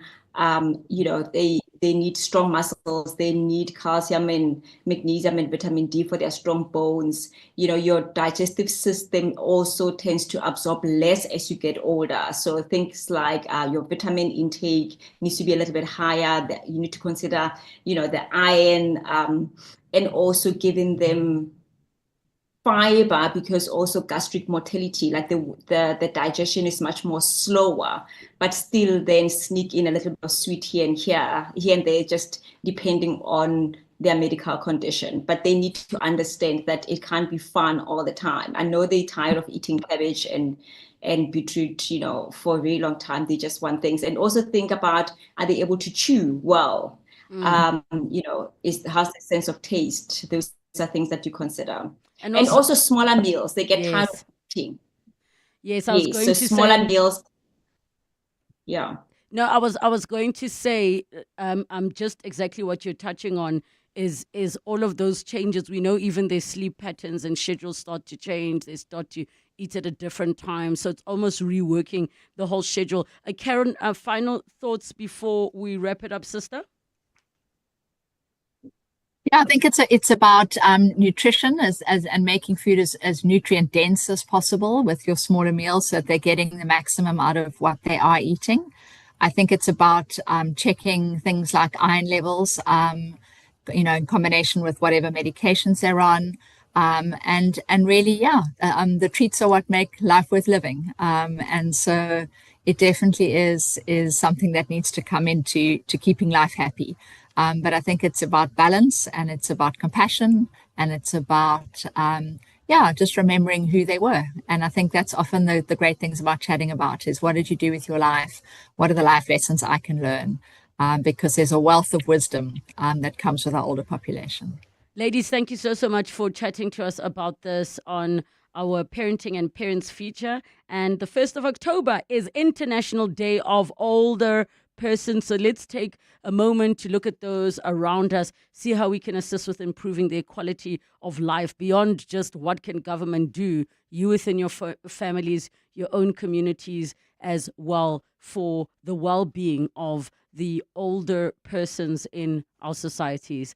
It's just after 2:30. Time for your latest Eyewitness News headlines. Good afternoon. Thanks, Relebogile. Good afternoon. The SIU has revealed that 2 billion rand was siphoned by syndicates at the Tembisa Hospital through dodgy tenders. The unit released an interim report into its investigation into corruption at that facility today. The investigation was prompted by whistleblower Babito Diakaran, who flagged irregular tenders at the hospital in 2021. Fraud and corruption have been highlighted as the main motives behind politically fueled contract killings investigated by the KZN Political Killings Task Team. Embattled crime intelligence boss Dumsani Khumalo revealed this while testifying before the Madlanga Commission of Inquiry in Pretoria today. The inquiry is probing allegations of interference in the criminal justice system. And a Chinese court has sentenced 16 members of a family-run criminal gang to death. That group established deadly scam centers on the border with China, amongst other crimes. Scam compounds have flourished, staffed by foreigners, many of them Chinese, who say they were trafficked and forced to swindle people online. Those are the headlines. This EWN and more at 3, or as it happens. EWN Traffic. Well, at this stage in the Irene area, there's bumper-to-bumper traffic. This is on Napiers Drive, approaching Main Road. Also in poles of slow-moving traffic on Witkoppen Road between Main and Stonehaven. Devland heading towards Aldo's roadwork, still causing heavy delays on the Golden Highway between the N1 and Union Avenue. In Edenvale, traffic lights still not working at Modderfontein Road and Van Riebeck. There's also faulty traffic lights in Rand Park Ridge at Bayers, Nodia and the N1. If you come across any other traffic issues, please WhatsApp us on 072-702-1702. There's more EWN on air, online, and on the EWN app. Africa Milani. Weekday mornings, 4 to 6. But do we know who could have been behind the act? Who would have wanted to see the death of Thamsanqa Moya? We do not know at this stage as to who perpetrators of this heinous crime are. We would expect the state to unmask these people. Is it your belief that if government was seen to be quite proactive in fighting taxi violence, that we would not have seen as a result of taxi violence? Yeah, it is that. Theo Malele speaking on behalf of a National Taxi Association. Africa Milani. 4 to 6 on 702. Looking for your next car? We Buy Cars makes it easy With over 10,000 vehicles available for sale. Whether it's your season to upgrade or downgrade your vehicle, We Buy Cars has what you need. With over 10,000 vehicles for sale, you'll find a variety of cars, bakkies, bikes, boats, trucks, and more, sold at incredible prices.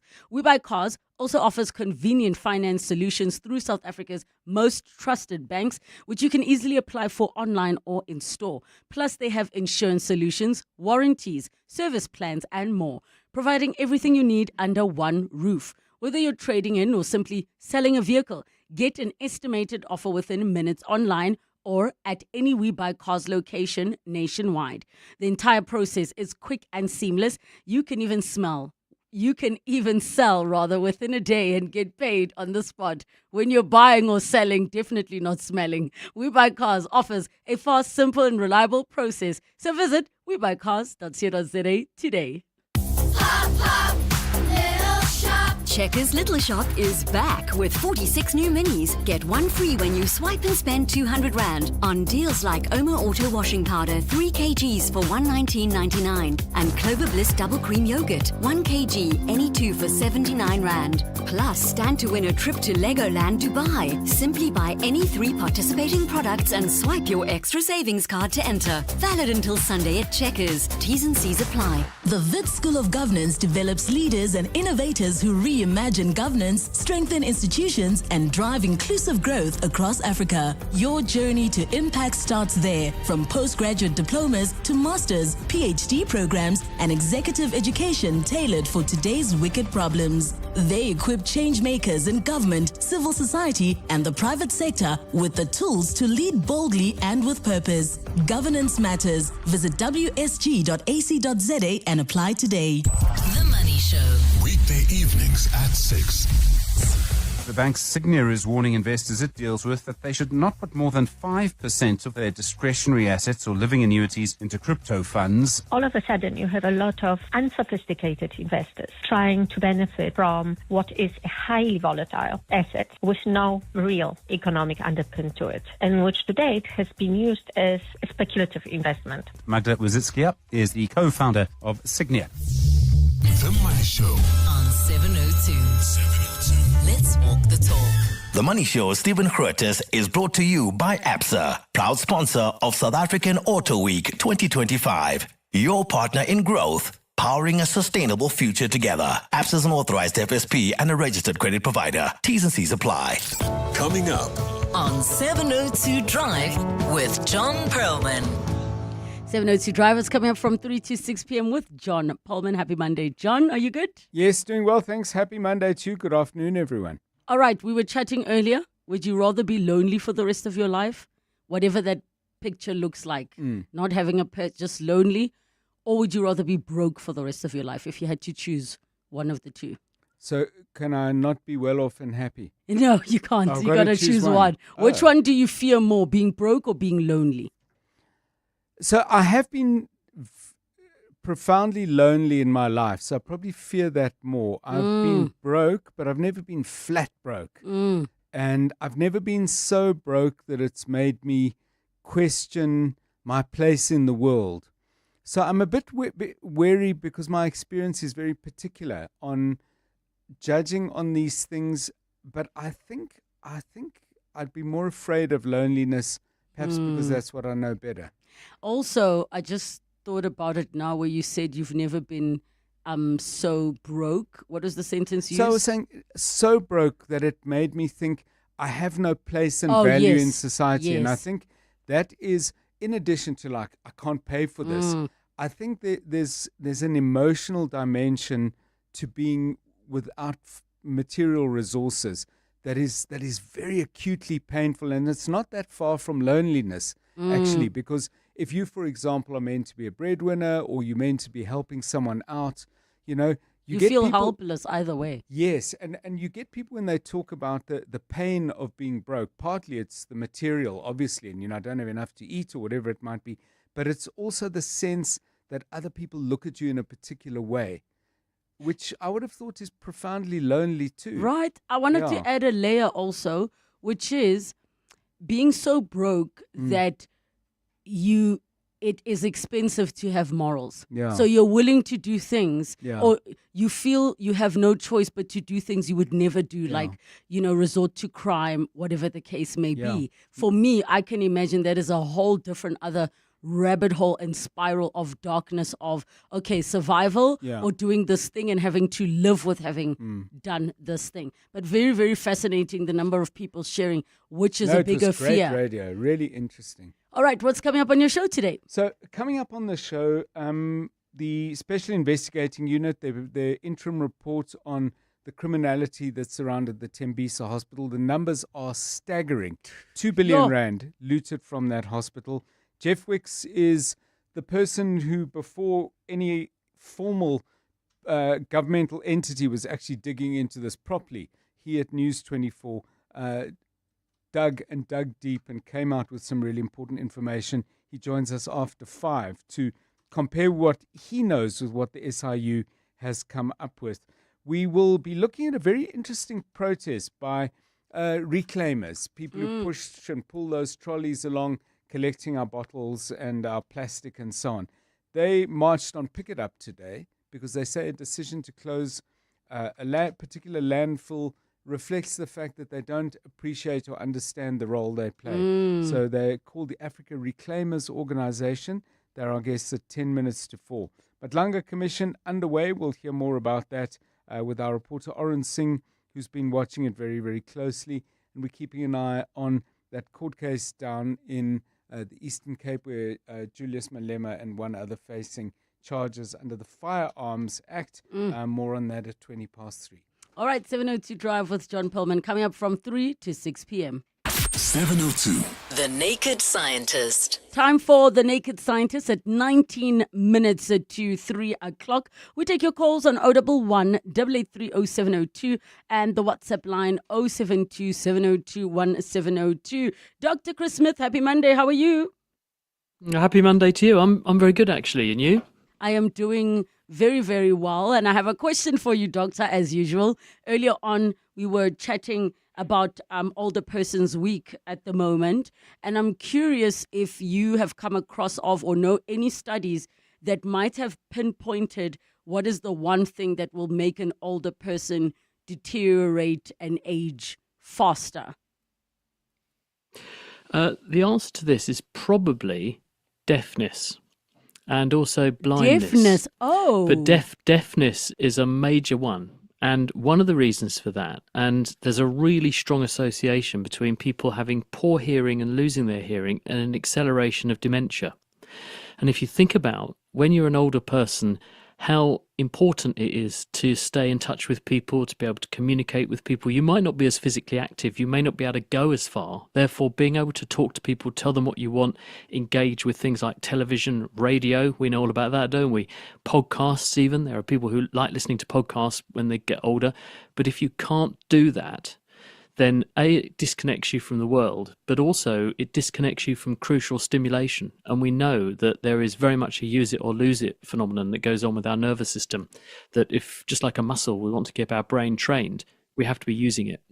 And when people lose their hearing, or their hearing is declining, and they're struggling to take part meaningfully in conversations, it's very socially isolating, and social isolation is a really big risk factor for cognitive decline. So the one thing that you can really do to help a person is to who's getting older is to make sure that they can hear properly and take part meaningfully in social interactions, because that makes a great deal of difference. It keeps people happier, it keeps them healthier, keeps them socially connected, and it keeps their brain fit. Thank you for sharing that, Doctor. I thought you were going to say something along the lines of like keeping busy and having something to wake up for every day. But now that you explain it, I mean, because also the older you get, the harder it becomes to learn new things. So if you're losing your hearing and it's not getting that is actually so sad. Or if you go blind much later in life, that now you can't see, it takes away such a big part of your existence. And I don't think it's one of those things that's relatively easy to fix. That with good hearing aids and giving a person a simple hearing test and then optimizing their hearing to be as good as it can be transformative. and people are able to take part in conversations again. They can listen to the radio, they can listen to television, they can listen to music that they would have enjoyed that was completely cut off to them. And that really important flow of stimulation into the brain helps us to stay current, stay active, stay engaged, and stay happier. And those are all good things for our health in general. Indeed. Thank you so much, Dr. Chris Smith. Get your questions in 011 8830702, the WhatsApp line 0727021702. There's a question that says, Dr. Chris, can you please explain how my hand is able to go to the exact spot that is in pain or itching? That is from Precious in Bedfordview. Hi, Precious. Well, in our brain, we have a region of the brain called the somatosensory cortex, which is roughly behind where your ear is and in a strip. So if you were to put your hand on the side of your head with your small finger on the side of your head and your thumb pointing sideways, your hand would lay, if you put that just behind your ear, over the somatosensory cortex in the brain. And there is a map there of the surface of your body.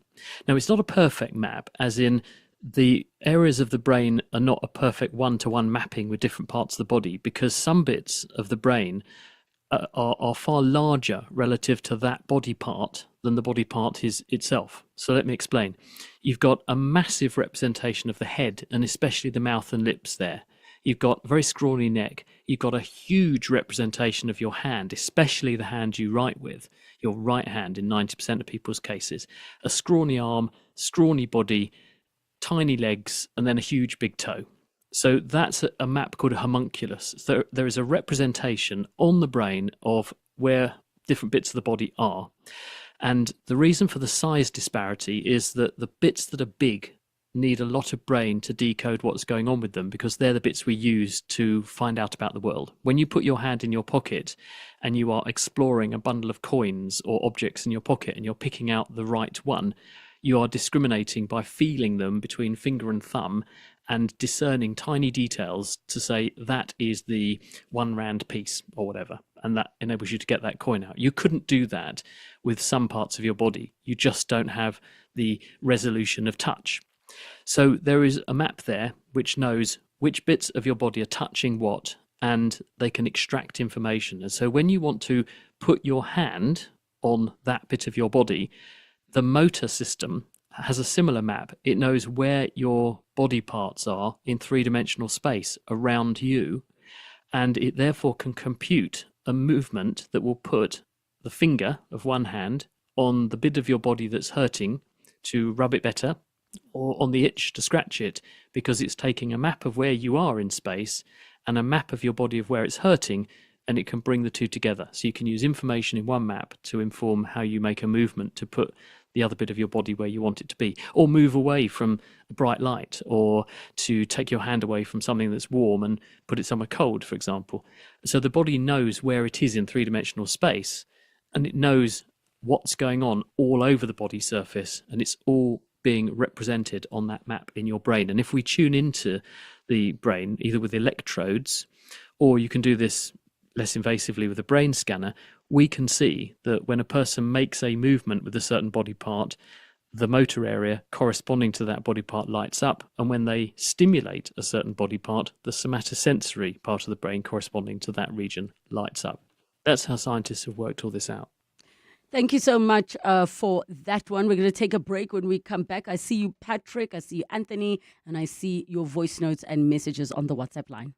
702. Serving the 702 family in 702 land, including those of you in Kempton Park. Kempton Park was established in 1903 when Carl Friedrich Wolff subdivided a portion of his Zierfontein farm into residential stands and named it after the German town of his birth. Apart from suburbs, Kempton Park is also the home of many chemical and manufacturing industries, the Kelvin Power Station, and OR Tambo International, Africa's busiest airport. 702. Let's walk the talk across 702 land, including Kempton Park.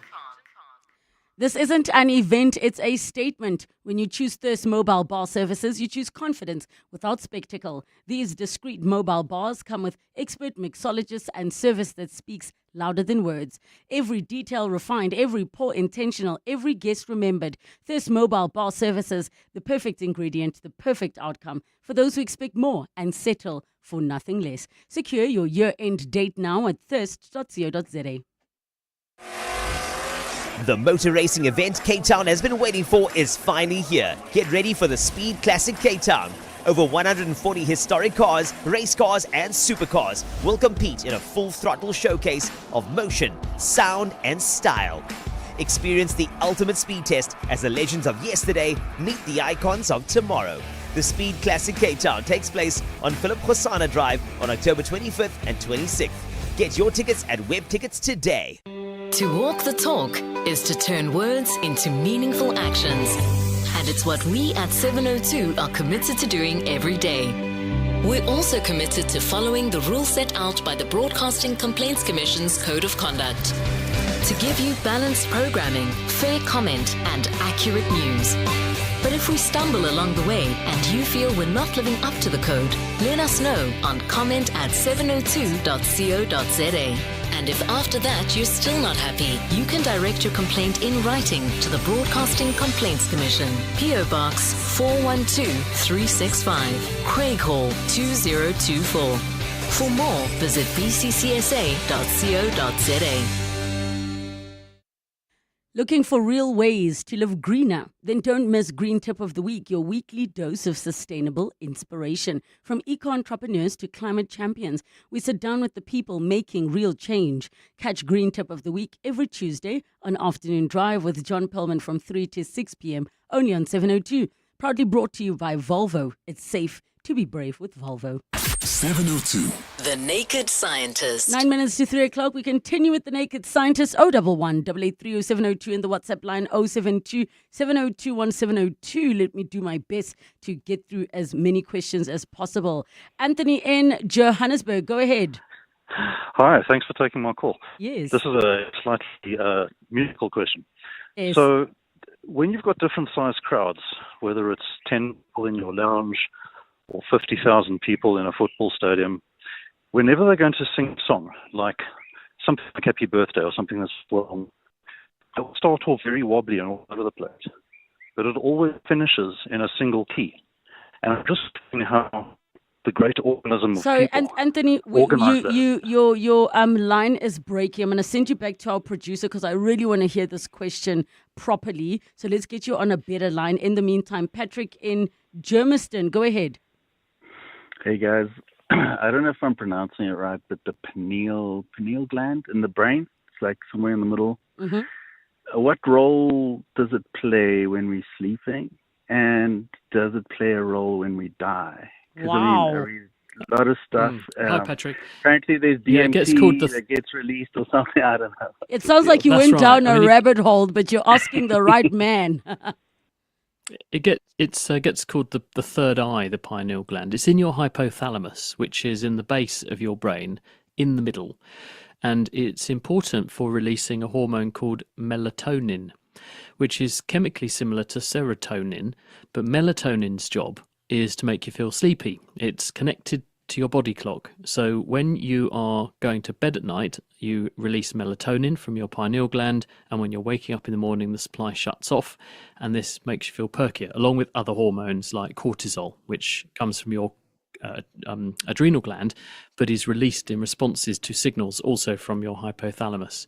So its role is to regulate your sleep-wake or circadian cycle. And this is really, really critical, because if we were going to bed and waking up at all the wrong times, day active animals like us would find it very hard to function and function safely. So we've evolved to have about a 24-hour body clock that makes us feel tired when it gets dark, wakes up in the morning when it's getting light, and turns all our metabolism down to save energy when we're sleeping and restoring ourselves, and fires up our metabolism ready for the day ahead from about 4 o'clock in the morning when we need to wake up. So the pineal plays an important role in regulating that using the hormone melatonin.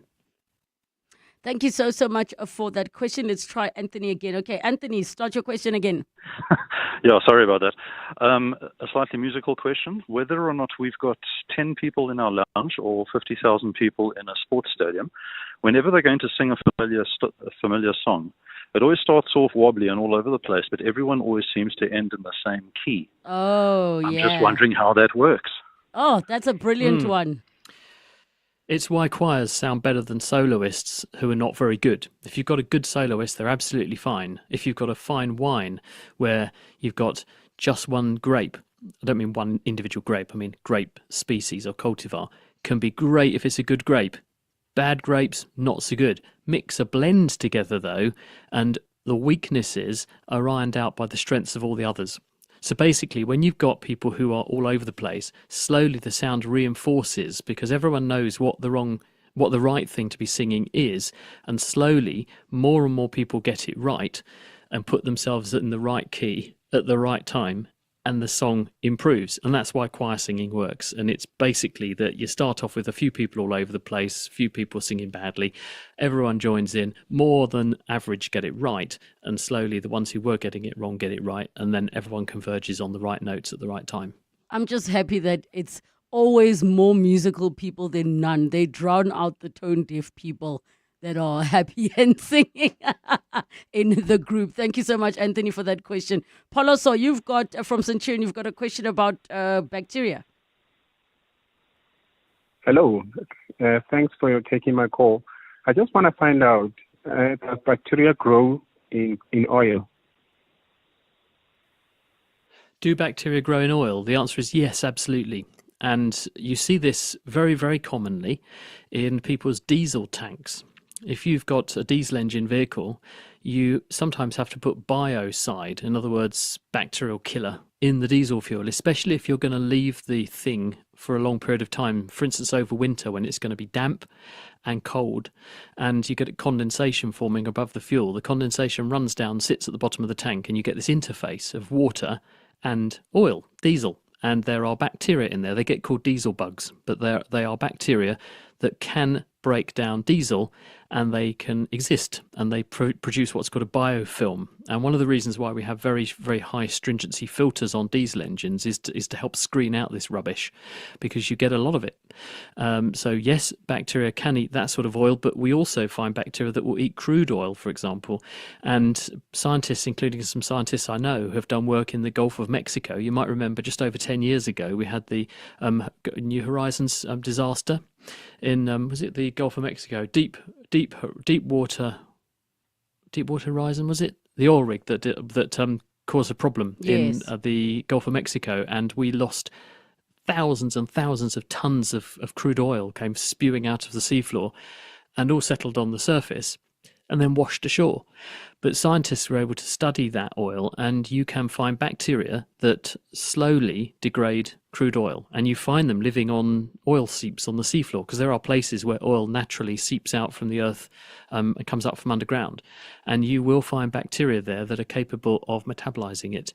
And as more of it becomes available, the bacteria become better at doing that. And what scientists saw in the wake of the Gulf of Mexico disaster was bacteria that became more and more numerous, and in their population became enriched for bacteria good at breaking down crude oil. And the bottom line with biology is, if you open up an opportunity for something, life will find a way to exploit it.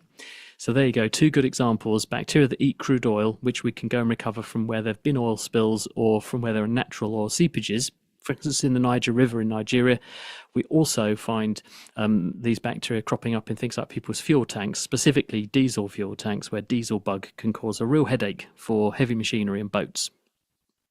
Thank you so much for that question, Paulo. So many of your questions, we're going to save them and your voice notes for the next time. See you soon, Doctor. See you soon. On Tuesday, 30 September, the city of Ekurhuleni is hosting the Ekurhuleni Tourism Stakeholder Engagement Sessions, a powerful platform where the government, industry leaders and communities come together to reimagine tourism. Clement Manyatela will be the program director and will also broadcast his show live from the engagement sessions at the Alberton City Centre between 9 a.m. and midday.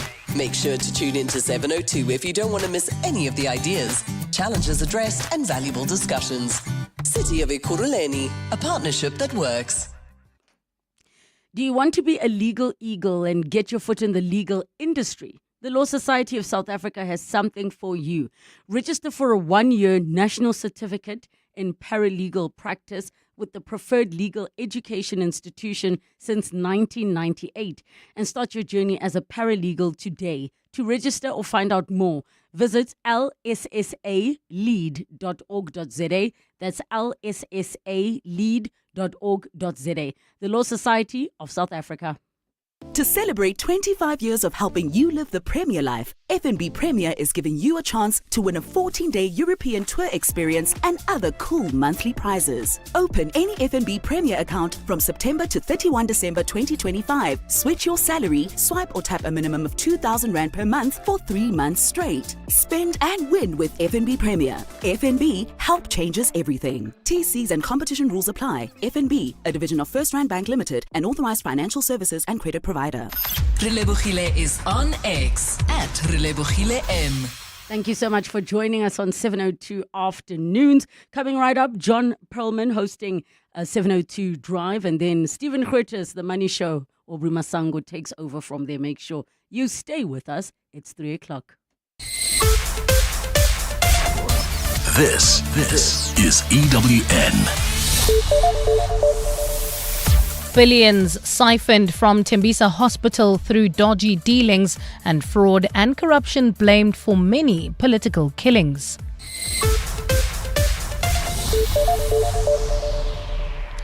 Good afternoon, I'm Bali Dlamini. The Special Investigating Unit has revealed that 2 billion rand was siphoned by syndicates at the Tembisa Hospital through dodgy